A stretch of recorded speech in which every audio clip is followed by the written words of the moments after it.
არის ინვესტორების ნაწილი, რომელიც სასახად ცდილობს, რომ განვითარებად ეკონომიკებში ევროკავშირის ფარგლებს გარეთ დააკეთოს ინვესტიცია და ამას ორი კუთხით უყურებს. ერთი ის, რომ თქვათ, რადგან ევროკავშირის წევრი გადამხდელია, ეს აქტივი შეიძლება რომ პირდაპირ არ გამოუჩნდეს მის აქტივად და შესაბამისად გადასახადებში პირდაპირ არ ჩაეთვალოს და მეორე, თქვათ, გარისკოს ის, რომ თქვათ, შემდეგ ფასის ზრდა ან ფლიპინგის შემთხვევაში ფასის ზრდა მაღალი ექნება და გადასახადების შემოსავალი გაცილებით მეტი ექნება. თუმცა არის მეორე გაცილებით უფრო დიდი აუდიტორია პოტენციური ინვესტორების, რომლებიც პირდაპირ უყურებენ, რომ ჩემი თანხა სადაც უნდა ჩავასხა, იქ მირჩევნია, რომ იყოს ტრანსპარენტული გარემო თუნდაც ჩემს საგადასახადო ქვეყანასთან, მაგრამ გადავიხადო ამის გადასახადები, მაგრამ ვიყო დაცული, რომ ვიცი ეს ყველაფერი რეგულაციების ქვეშ იქნება, სხვადასხვა მაკონტროლებლების ქვეშ იქნება და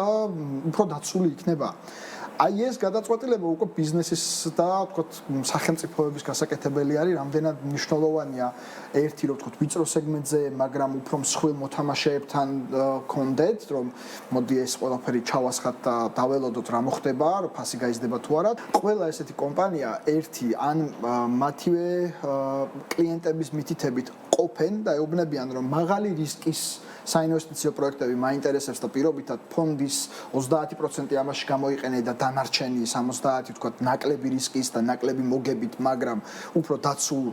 ბაზრებზე, მაგრამ არსებობენ თქვათ ფონდები, რომლებიც ამბობენ, რომ 50-50-ზე იყოს. ძალიან ცოტა მეგულება, რომელიც უფრო მეტ ფსონს დებს მაღალი რისკის